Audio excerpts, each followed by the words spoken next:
And staying with United Nations declarations, I'd like to just register a deep disappointment that New Zealand, one of the first countries, I believe the first country actually to give women the vote, and the leadership that it showed there, that it was not able to show the leadership when, together with the United States, Canada, and Australia, it failed to actually sign up to the Indigenous Peoples Treaty.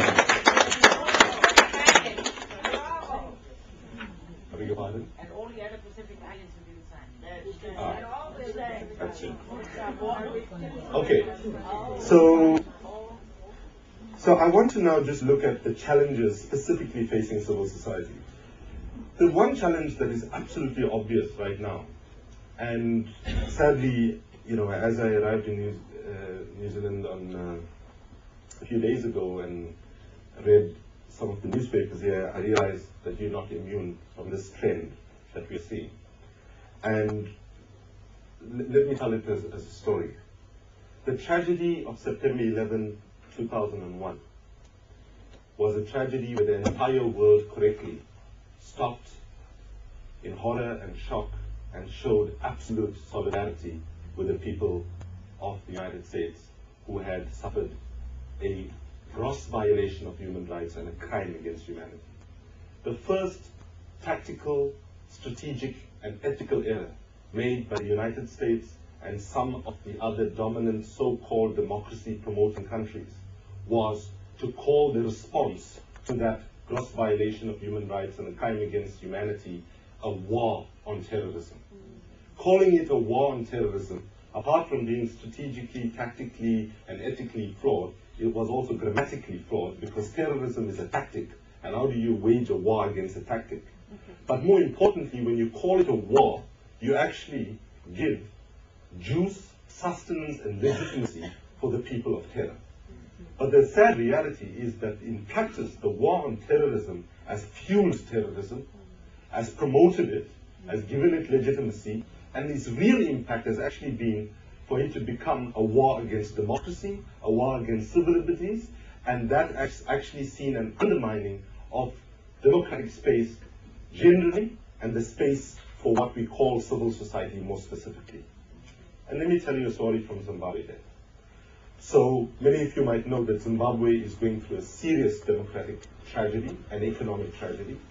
A liberation hero, Robert Mugabe, has overstayed his welcome by a good decade at least, and the country's, this was the bread basket of Southern Africa.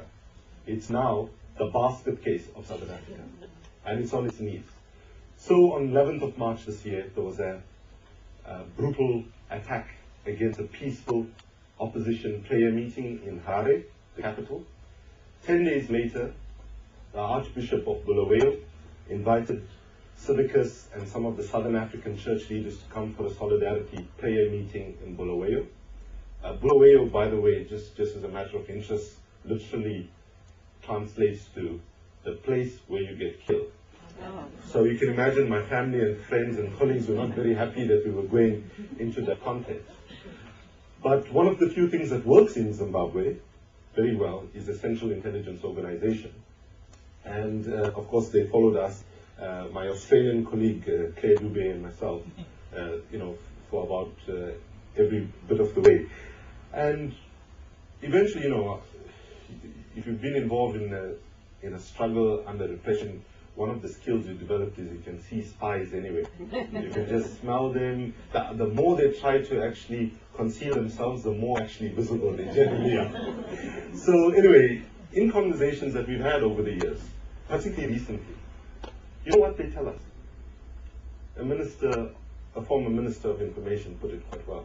He said, why do you, as civicals, come after us? They say, we didn't do Abu Ghraib prison. We are not running Guantanamo Bay.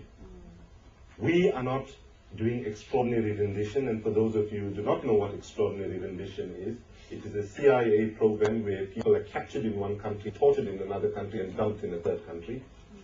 And we are not like the UK government passing new legislation in terms of detention without trial and so on.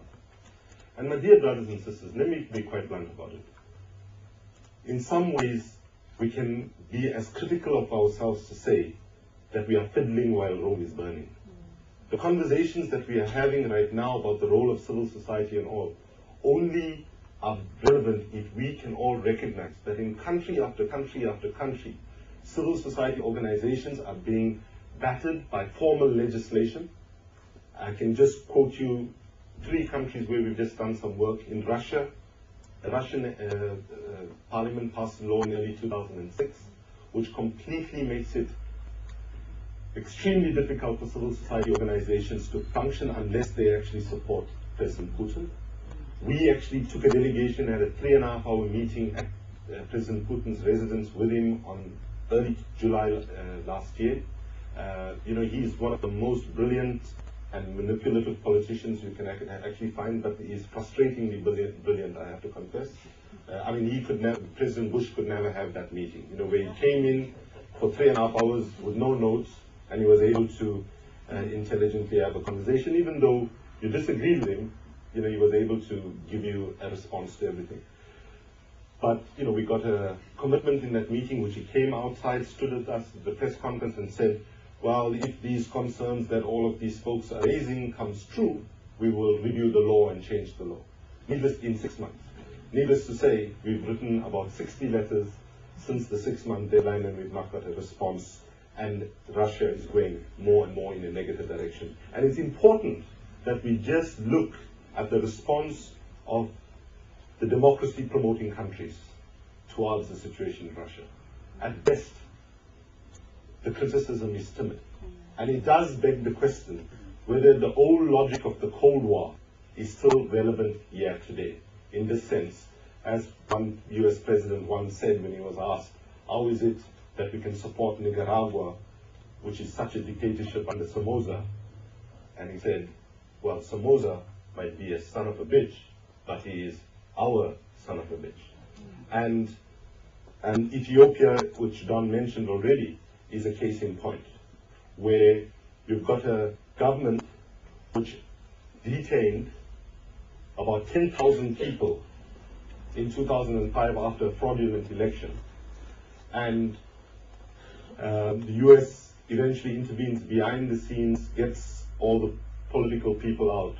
And the 2 minor accused are the 2 leaders of the Make Poverty History campaign in Ethiopia. So to get out, they had to sign some sort of statement, admitting some measure of guilt. And the 2 civil society people said, we've been charged with genocide and treason and outrage against the Constitution.